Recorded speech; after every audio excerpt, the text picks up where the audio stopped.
दोस्तों, आइए जानते हैं राजस्थान की 25 फटाफट बड़ी खबरों को केवल 5 मिनट में।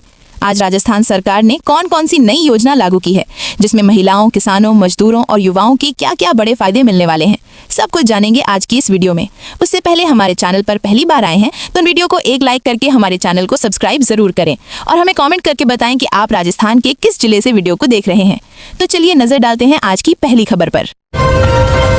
राजस्थान में सक्रिय पश्चिमी विक्षोभ के कारण मौसम ने अचानक करवट ले ली है। कई जिलों में बारिश, ओलावृष्टि और तेज हवाओं से तापमान गिर गया है।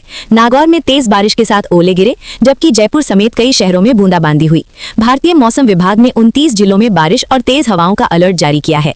8 जिलों में ऑरेंज अलर्ट और 21 जिलों में येलो अलर्ट लागू है। अगले कुछ दिनों तक बादल, बारिश और बिजली गिरने की संभावना बनी रहेगी, जिससे ठंड और बढ़ सकती है।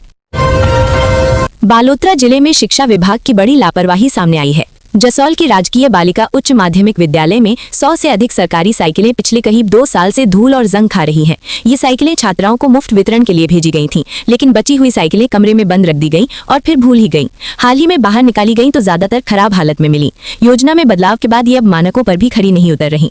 कांग्रेस सरकार के समय आई साइकिलों पर अब जांच के आदेश दिए गए हैं।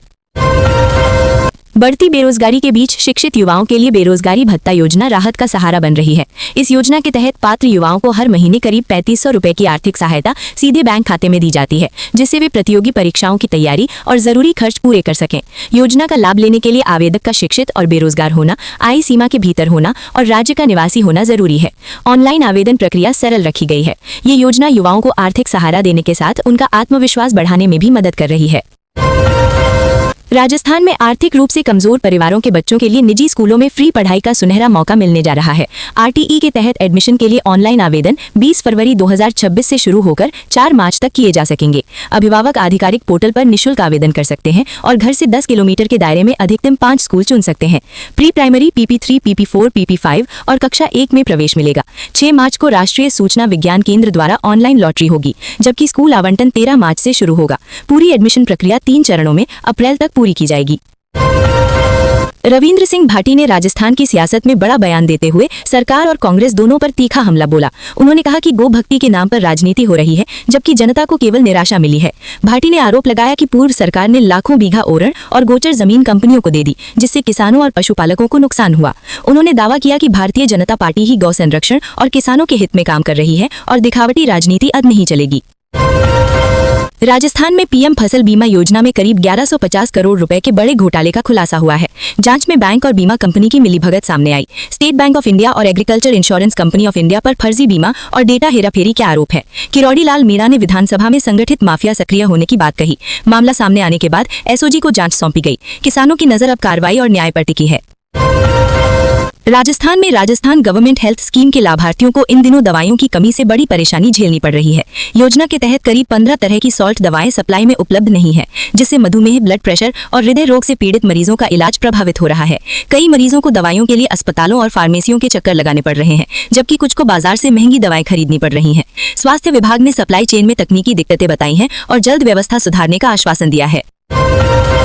राजस्थान एसओजी ने वरिष्ठ अध्यापक भर्ती परीक्षा में डमी कैंडिडेट बैठाकर चयन कराने वाले गिरोह का बड़ा खुलासा किया है। इस मामले में 3 MBBS छात्र, 2 सरकारी शिक्षक सहित 5 आरोपियों को गिरफ्तार किया गया। कार्रवाई जयपुर से लेकर पोर्ट ब्लेयर तक कई जगह दबिश देकर की गई। 2022 की परीक्षा में फर्जी परीक्षार्थी बैठाकर नौकरी दिलाने की साजिश रची गई थी। लाखों अभ्यर्थियों के फोटो मिलान से पहचान हुई। अब तक कुल 26 आरोपी पकड़े जा चुके हैं और जाँच जारी है। सोना चांदी खरीदने वालों के लिए बड़ा मौका बन गया है। 12 फरवरी के बाद से चांदी की कीमतों में भारी गिरावट आई है और ये करीब 23,500 रुपए तक सस्ती हो चुकी है। वहीं सोने के दाम में भी तेजी के बाद नरमी देखी गई है। दिल्ली में चांदी 2,45,000 रुपए प्रति किलो और सोना 1,57,000 रुपए प्रति 10 ग्राम तक पहुंच गया है। ऑल इंडिया सर्राफा एसोसिएशन के मुताबिक वैश्विक बाजार के कमजोर संकेत और कम मांग के कारण कीमतों में गिरावट आई है। विशेषज्ञों का मानना है कि अभी कीमतों में उतार चढ़ाव जारी रह सकता है। राजस्थान की राजधानी जयपुर में मनरेगा समेत कई मुद्दों को लेकर कांग्रेस का विधानसभा घेराव प्रदर्शन पुलिस से टकराव में बदल गया। बैरिकेडिंग तोड़ने की कोशिश पर पुलिस ने वाटर कैनन से पानी की बौछार कर कार्यकर्ताओं को रोक दिया, जिससे अफरा तफरी मच गई और कुछ लोग घायल भी हुए। प्रदर्शन से पहले सभा को गोविंद सिंह डोटासरा और टीकाराम जूली ने संबोधित किया। विधानसभा मार्ग पर देर तक हंगामा रहा और हालात तनावपूर्ण बने रहे।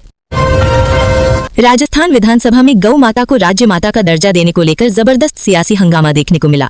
हवा महल से बीजेपी विधायक बाल मुकुंद आचार्य के सवाल से शुरू हुआ विवाद पूरे दिन गरमाया रहा और सदन की कार्यवाही 7 बार स्थगित करनी पड़ी। हिंगोनिया गौशाला मामले को लेकर सत्ता विपक्ष में तीखी बहस और नोकझोंक हुई। सिविल लाइंस विधायक गोपाल शर्मा ने आरोप साबित होने पर इस्तीफे की चुनौती दी।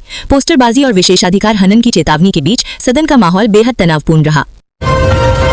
राजस्थान हाईकोर्ट ने बड़ी कार्रवाई करते हुए जोधपुर जिला जज समेत 8 न्यायिक अधिकारियों को एपीओ कर दिया है। ये फैसला कार्यवाहक मुख्य न्यायाधीश संजीव प्रकाश शर्मा के औचक निरीक्षण के बाद लिया गया, जिसमें कई अधिकारी ड्यूटी से अनुपस्थित मिले। इससे पहले जोधपुर और जयपुर बेंच को बम धमकी वाला ईमेल मिलने से सुरक्षा एजेंसियां अलर्ट हो गई थी। तलाशी में कुछ संदिग्ध नहीं मिला। हाईकोर्ट की इस सख्त कार्रवाई को न्यायिक अनुशासन और जवाबदेही मजबूत करने की दिशा में बड़ा कदम माना जा रहा है। राजस्थान लोक सेवा आयोग ने असिस्टेंट इंजीनियर यानी एईएन मेंस परीक्षा 2026 का शेड्यूल बदल दिया है। अब परीक्षा 15-16 मार्च की जगह 22 और 23 मार्च को होगी। एडमिट कार्ड 20 मार्च से पहले जारी होंगे। 22 मार्च को हिंदी और सोशल एस्पेक्ट ऑफ इंजीनियरिंग के पेपर होंगे, जबकि 23 मार्च को सिविल, इलेक्ट्रिकल, मैकेनिकल और एग्रीकल्चर इंजीनियरिंग के पेपर आयोजित होंगे। कुल 1036 पदों पर भर्ती होगी। परीक्षा पास करने वाले अभ्यर्थी इंटरव्यू के लिए चयनित होंगे। राजस्थान में परीक्षा तैयारियों को बेहतर बनाने के लिए तारीख बदली जानी मानी जा रही है।